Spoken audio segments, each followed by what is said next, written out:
শুভ সকাল বন্ধুরা, আশা করি তোমরা সবাই খুব ভালো আছো। নতুন আরও একটি ব্লগে তোমাদের সবাইকে অনেক অনেক স্বাগত। আবারও একটা নতুন দিন, নতুন সকালকে সঙ্গে নিয়ে হাজির হলাম বন্ধু তোমাদের সামনে।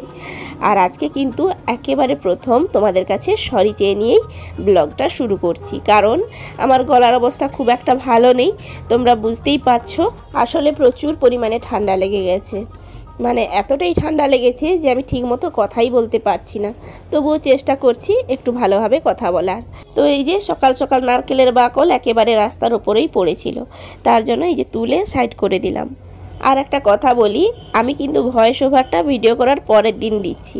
মানে আমি যেদিন এই ভিডিওটা বানাচ্ছি সেদিন কিন্তু সকাল থেকে হালকা হালকা একটু মাথা যন্ত্রণা করছিল, তো পরপর সেটা বেড়ে আজকের এই অবস্থায় পৌঁছেছে। যাই হোক, আজকে কিন্তু একেবারে সকাল সকালই বসে গেছি ছোলার ছাতু নিয়ে।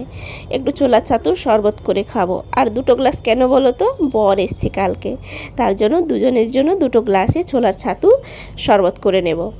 এতটা বেলা করে খাই বলে অনেকেই বকাবকি করছে যে আপাতত সকালবেলায় ছোলার ছাতু একটু শরবত করে খাওয়াটা উচিত, তারপর পুজো টুজো করে যখন খাবে তখন ঠিক আছে।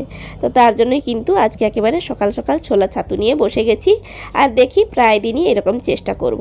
আসলে কি বলো তো, সকালে তো জল মুড়ি খাওয়া যেতেই পারে, কিন্তু আমাদের বাড়িতে আর জল মুড়ি খাওয়া যাবে না সকালে, যতক্ষণ না পুজো হয়। কারণ আমাদের মা তারিণীর ঘট আছে, তো কোনো চালের জিনিস খাওয়া যায় না পুজোর আগে।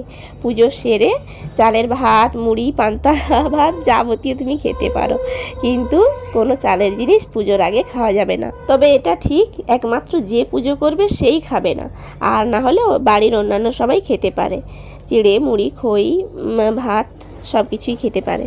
শরবত টরবত খেয়ে এই যে কাজে লেগে গেছি, ওপরের ঘর বারান্দাটা ঝাড় দিতে চলে এলাম। আর এটা আমি বুঝতে পারি না, প্রতিদিনই তো ওপরের ঘর বারান্দা এত সুন্দর করে ঝাড় দিই, তবু এত নোংরা কোথা থেকে আসে কি জানি। আর নিচের ঘরের হয়তো মাটির মেঝে বলে ঝাড় দিলে মাটিগুলোই উঠে আসে, কিন্তু ওপরের এই বারান্দাতে এত নোংরা কোথা থেকে আসে। যাই হোক, এত মাথা ঘামিয়ে লাভ নেই। তো এই যে বর বাড়ি এসছে মানে তো বেশ কিছু জামা কাপড় আজকে ভেজাতে হবে। আজকে ওই যে বলছি যে শরীরটা ভালো নেই, মাথাটা যন্ত্রণা করছে সকাল থেকেই। তো ভাবছিলাম ভেজাবো কি না, তারপরে ভাবলাম না, ভিজিয়ে দেওয়াই ভালো। যেহেতু বর্ষাকাল, কখন মেঘ উঠে বৃষ্টি হয়, তার জন্য ভিজিয়ে দেওয়াই ভালো, যেহেতু রোদটা দেখছি।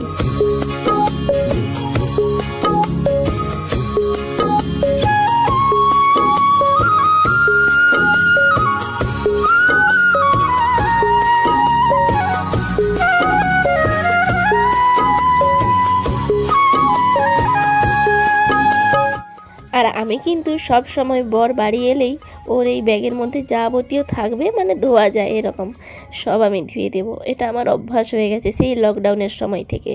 আর সব সময় কিন্তু লকডাউনের সময় থেকে এমন অভ্যাস হয়ে গেছে, যে কোনো জামা কাপড় ভেজানো মানেই আমি আগে একটু ডেটল দিয়ে দেবো। আর সব কিছুর সঙ্গে সঙ্গে কিন্তু ব্যাগগুলোও ধুয়ে দিই। এগুলোকে ভেজাচ্ছি আর ভাবছি, যদি ঠান্ডার মাথা যন্ত্রণা হয় তাহলে এগুলো ধুলে কিন্তু আরও বেড়ে যেতে পারে। তারপর আবার ভাবলাম যে হয়তো রাতে ঘুম ঠিকঠাক হয়নি, ওই এডিট করতে করতে 12:30 1টা বেজে যায় কোনো দিন, আবার 5:30 6টাতে উঠে পড়ি। তো তার জন্য ভাবলাম যে ওই কারণেই মাথা যন্ত্রণা হচ্ছে। বর কিন্তু বারবারই বলছে যে ভেজাতে হবে না, দেখো আগে কিসের মাথা যন্ত্রণা। তো কি আর করা যাবে, আমি বলি যে না, রেখে দিয়েও লাভ নেই, কারণ বর তো আবার যাবে, এগুলোকে ধুলে শুকাতে হবে। যদি আবার বৃষ্টি টিষ্টি আসে তাহলে আরও হয়তো 1 দিন কি 2 দিন লেগে যেতে পারে এগুলোকে শুকাতে। তো দেখো এই যে তারপর ওগুলোকে ভিজিয়ে দিয়ে এসেছি নাতা দিতে। আর এখন কিন্তু আমার মাথা যন্ত্রণাটা অনেকটাই বেড়ে গেছে, নাতাটা দিচ্ছি আমি যেন দিতেই পাচ্ছি না। আর আজকে কিন্তু সব কিছু ভেবে, মানে যদি ঠান্ডা লেগেছে এই সব ভেবে এই মগ দিয়েই যেটুকু জায়গা নাতা না দিলে নয় ওইটাই দিয়ে দিচ্ছি। আর বালতি নিয়ে গোবর টোবর গুলিয়ে আজকে আর নাতা দিচ্ছি না। স্নান টান করে পুজো দিয়ে চলে এসেছি, এবার খাবো। এটা হচ্ছে পরোটা, কাকিমা দিয়েছিল, আর মিষ্টিটা বিপত্তারিণী পুজোতে পুজো দিতে গেছিলাম সেই মিষ্টি ছিল। তো বর আর আমি দুজন মিলেই খেয়ে নিচ্ছি আর কি পরোটা।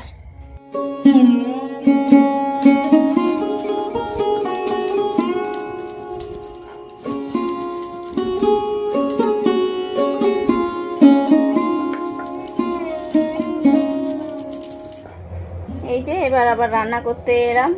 স্নান করে এসে ভাতটা বসিয়ে দিয়েছিলাম, ভাতটা হয়ে গেছিল, তারপর এত মাথা যন্ত্রণা করছিল গিয়ে একটু শুয়ে পড়েছিলাম। তো এখন বাজে 1:10। এই যে মাছের ঝোলটা শুধু করব, বর কাতলা মাছ এনেছিল, তো ঝোলটা করে নেব শুধু, ঝোল আর ভাত, আর কিচ্ছু করতে পারবো না, বা কাম তো আছে। দেখো এই যে মশলাটা করে নিয়েছি, উঠে এসে আগে শিলে মশলাটা করে নিয়েছি, আর এই যে পেঁয়াজ কুচিয়ে রেখেছি। চলো ঝোলটা করি। আমি কিন্তু একেবারে নুন হলুদ মাখিয়েই রেখেছিলাম মাছে।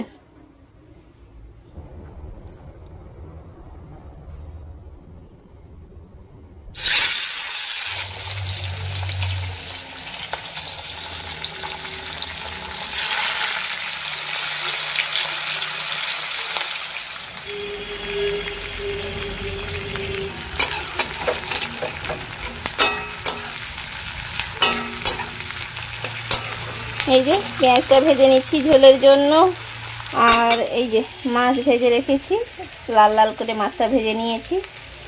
আর এদিকে দেখো আলু সেদ্ধ করা আছে। এই আলুটা মনে হয় নষ্ট, ফেলে দেবো আলুটা।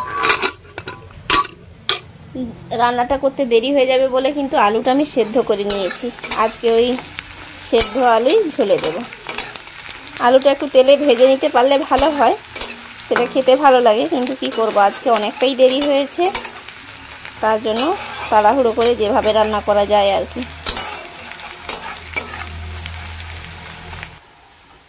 এই বাটাটার মধ্যেই হলুদ আর লঙ্কা গুঁড়ো দিয়ে দেব।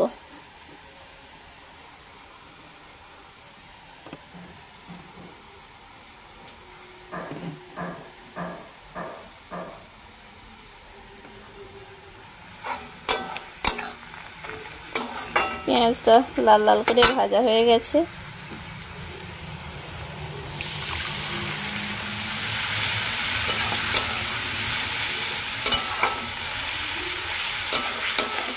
আমি কিন্তু শুকনো মশলা মানে শুকনো বাটা মশলা দিই না, একটু মশলার সঙ্গে জল দিয়ে দিই, কারণ শুকনো মশলা যখন এই ভাজা পেঁয়াজের উপর দেওয়া হয়, হয়তো সেটা স্বাদ ভালো লাগে, কিন্তু কি বলতো, সঙ্গে সঙ্গে মশলাটা ধরে যেতে পারে কড়াতে, তার জন্য আমি মশলার মধ্যেই একটু জল দিয়ে দিই।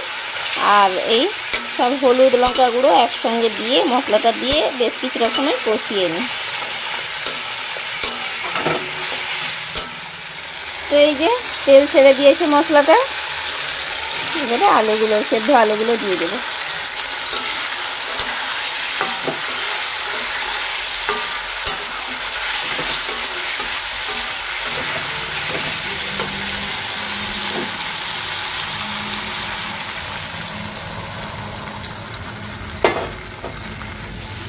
যেহেতু আলুটা সেদ্ধ করা আছে, তার জন্য বেশি জল দেব না।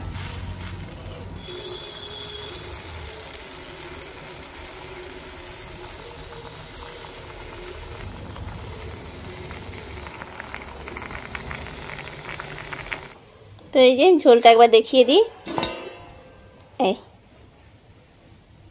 দুবেলার জন্যই বানিয়ে নিয়েছি।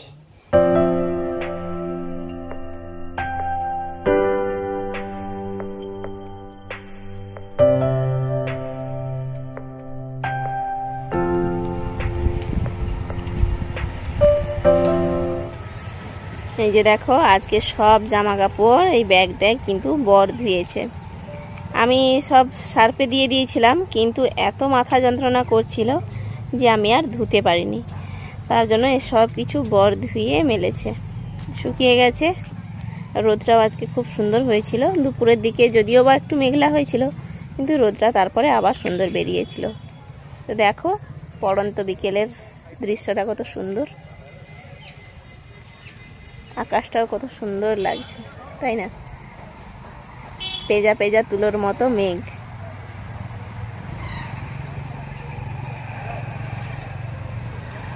এই সামনের মাঠটা আছে বলে আমাদের বাড়িতে কিন্তু খুব সুন্দর একটা হাওয়া আসে।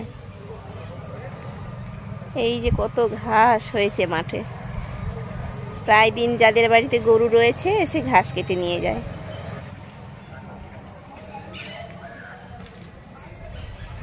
এই দড়িটাতে কিন্তু প্রচুর কাঠ পিঁমড়ে থাকে। এই দেখো, কাছ থেকে দেখাই, ছুঁড়ে পালিয়ে যাচ্ছে, দেখো কাঠ পিঁপড়ে। এই দেখো বেড কভারের উপরে কতগুলো কাঠপিঁপড়ে দেখেছো, এগুলো কামড়ালে একেবারে অবস্থা খারাপ, অনেকটা জায়গা একেবারে ফুলিয়ে দেবে আর প্রচুর যন্ত্রণা হয় এরা কামড়ালে। এই দড়িটাতে কিন্তু প্রচুর এই কাঠপিঁপড়ে থাকে। জায়গা নেই বলে বর এখানেই মেলে দিয়েছিল বেড কভারটা।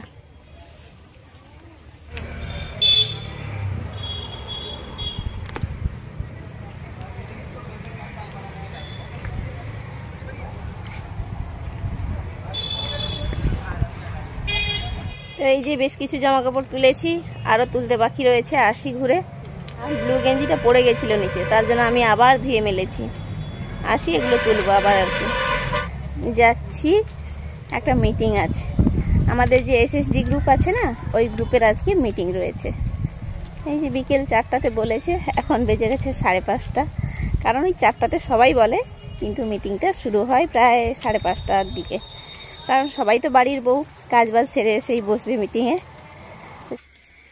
তো বন্ধুরা, এখন বাজে রাত 12:10, আর এখন তোমাদের সামনে এলাম। সেই যে বিকেলে এসএসজি গ্রুপে যাওয়ার সময় তোমাদের সঙ্গে কথা বলছিলাম, আর তো আসতে পারিনি, কারণ গ্রুপ থেকে এসে সন্ধে টন্ধে দিয়ে একটু চা খাচ্ছিলাম। তারপর ভাবলাম যে আজকে যেহেতু রবিবার, একটু লাইভ করলে কেমন হয়, তার জন্য আজকে সেকেন্ড লাইভ করলাম। আর আজকে সকাল থেকে তো শরীরটা খুব একটা ভালো ছিল না, তোমরা জানো, মানে ভাবছিলাম যে আমি ভিডিও কন্টিনিউ করতে পারবো না। যাই হোক, এই যে এখন খাওয়া দাওয়া হয়ে গেছে, এখন বলতে অনেক আগেই হয়েছে, 10টার দিকে ভাত খেয়ে নিয়েছিলাম, তারপর বসে বসে এডিট করছিলাম। তো এখন এডিট কমপ্লিট হয়ে গেছে, ভাবলাম যে বন্ধুদের কাছে বিদায়ও নিয়ে নিই।